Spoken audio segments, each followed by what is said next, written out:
Welcome back. I'm Nancy Grace. Thank you for being with us.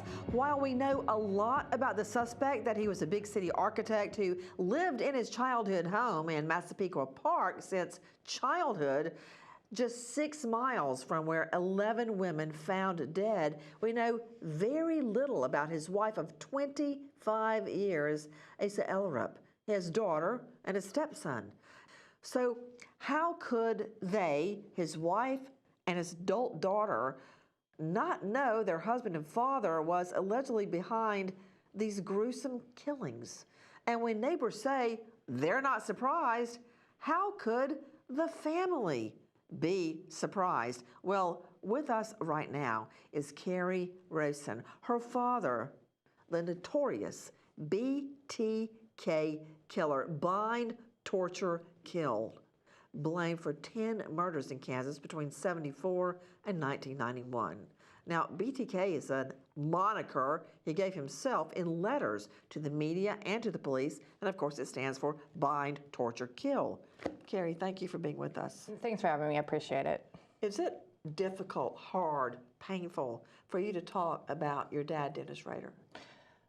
It's gotten a lot easier. I've been speaking out in the media for like the last 8 years, so we're talking about almost 20 years now. It's been 18 years since he was arrested, so we were private and quiet and we weren't hiding. Everyone said we were hiding, but we were just trying to build our life back and a new life. And then I just finally had it. I had enough of everything. Like literally, like what happened was Stephen King had based a short story and a movie on my parents called The Good Marriage. And I was going to bed one night, and my husband at the time, he brought it up, and I just like jumped out of bed and was livid, and I have PTSD still. So that's what, like, it was finally like I just had enough after 10 years of like not talking at all. And I literally just like erupted in the Wichita Eagle back in Kansas. Like I sent an editorial in, and my dumb self put like my phone number on it, and they called me.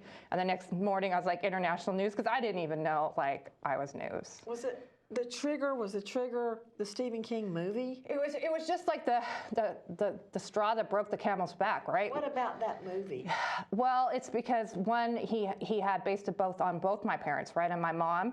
And so then when it came out, then he got in the media and he's like, look, she's a heroine, like she kills this guy. And I was like, okay, well then that's my bad. But like, I shared Stephen King with my dad growing up. We watched the movies, we shared books, like we literally like passed these things back and forth between each other. And if you go look at like my dad's original, like he's notorious for like Nazi records. He literally has in his records, like I shared Copycat with her, or I took her to Seven, or like I shared Stephen King with her, and he literally jotted that down in his notes.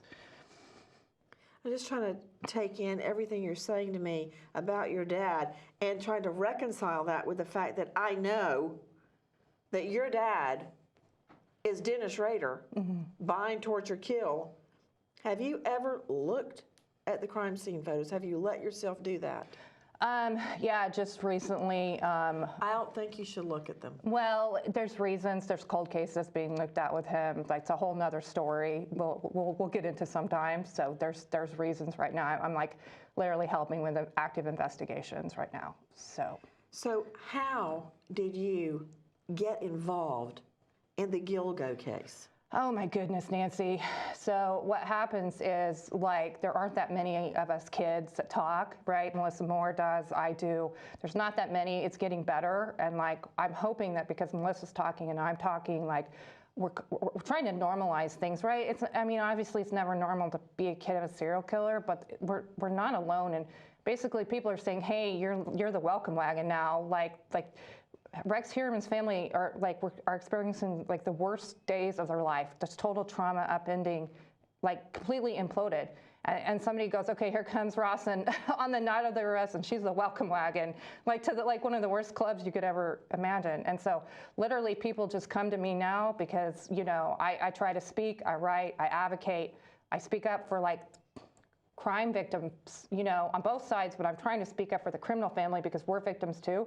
And that's my big argument is we're victims too, and we need to be treated that way. You're giving me a horrible, horrible flashback of all the cases I prosecuted and took to trial, and the guilty verdict would come down, and I'd turn around and I'd see the victim's family, you know, crying. They're happy the verdict came in. And then I looked to the other side. I almost didn't even look. and there would be the defendant's family just shooting daggers with their eyes, and I was, loathed and hated, and I hated what it did to them, what I had to do to them, and that's what's happening right now to the Huerman family. I really do not believe that this woman, his wife, was involved in any way. Yeah, what you're talking about is displacement of anger. And so when my dad was arrested, I loved my dad. He was my best friend. He also was very abusive and controlling in our house, decades of abuse. And I'm still learning levels of it. It's a very like love bombing, like gaslighting. It's a very weird relationship. Yeah, abusive. But what did he do? But well, when you're saying like the family was mad at you, it's because you displaced your anger. It's not. I couldn't put it all on my dad. So I was very mad at law enforcement. Very mad at the FBI about how they handled it. Very mad at the DA. Right?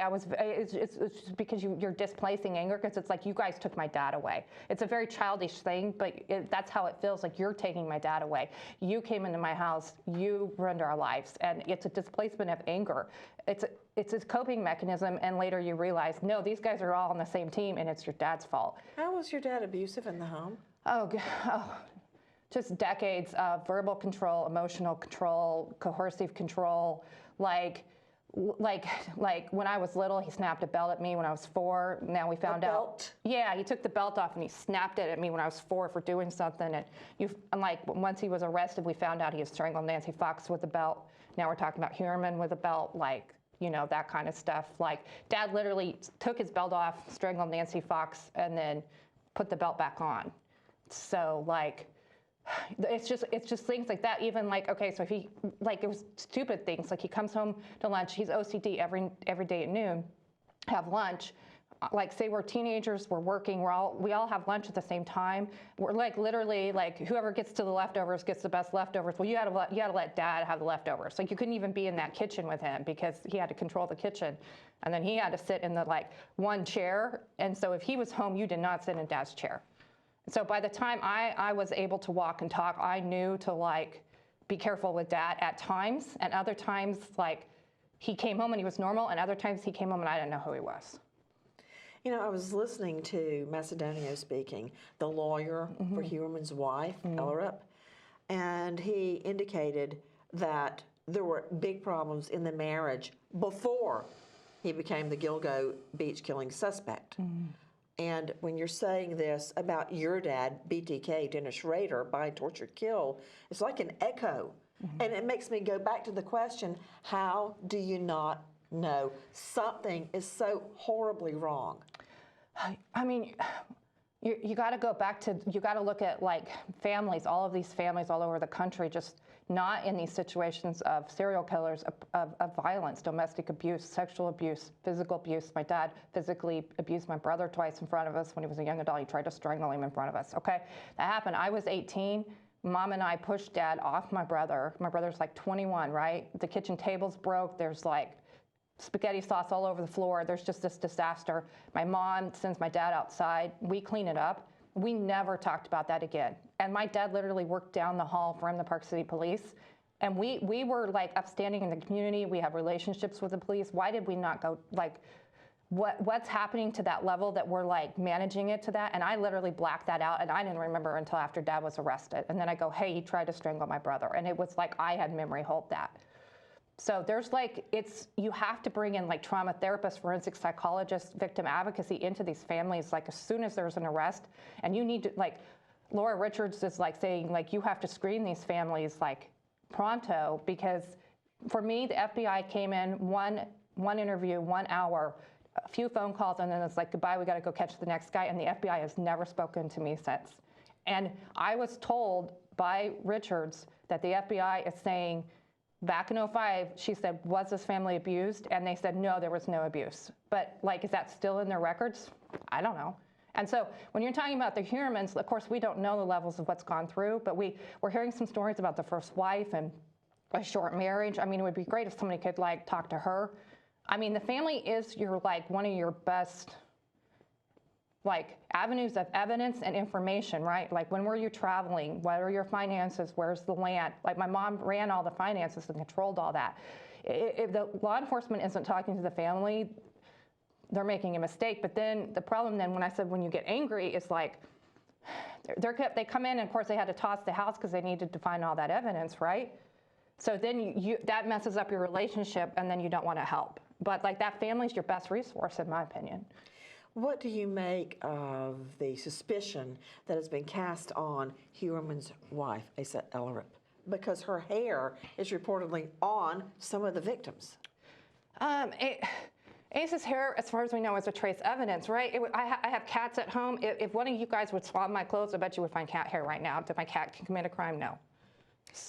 Carrie, what do you expect their relationship will be with Heuermann moving forward? Do you expect that they'll visit him, that they'll even have any contact with him? You know, it's really up to them, and it's up to Victoria, his daughter, and the son, and Asa.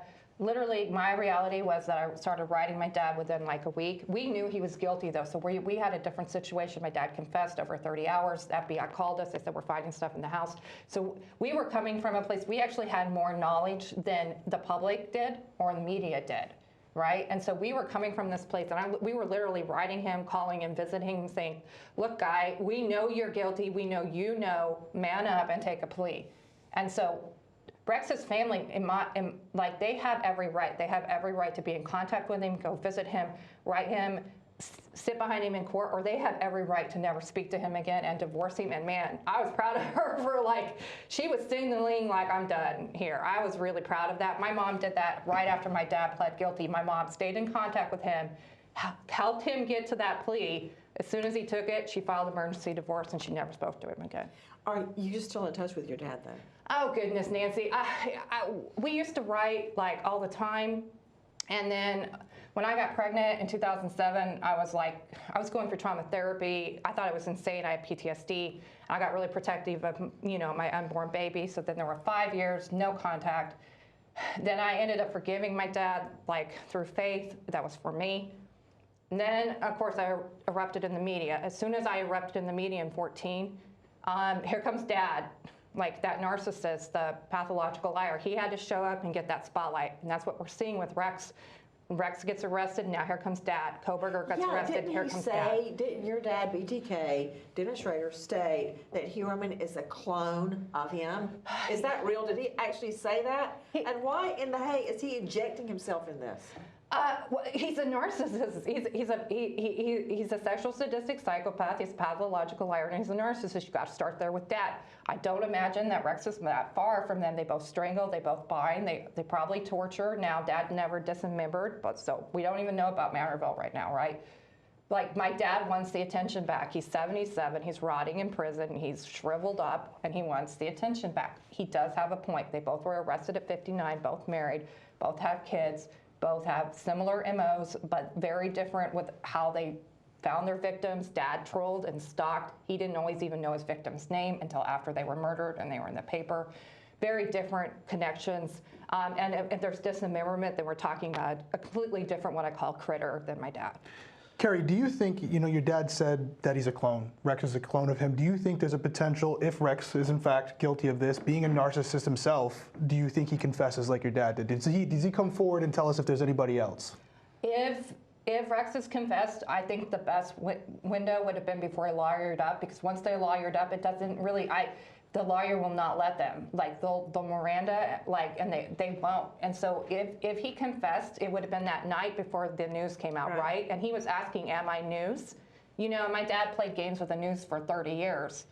You know, the interesting thing about Rex is we're hearing like he's cooperative in jail, he's quiet, he's not upset, he's not acting like an innocent man. You know, this, like they say, if you're guilty, you're sleeping. Like for Dad, he was exhausted. Like, because he had been playing games for 30 years and trying to hide, and it was literally like he could take that outer mask off at Dennis Rader and just be BTK, and it was like he rested in that, and it was like a release.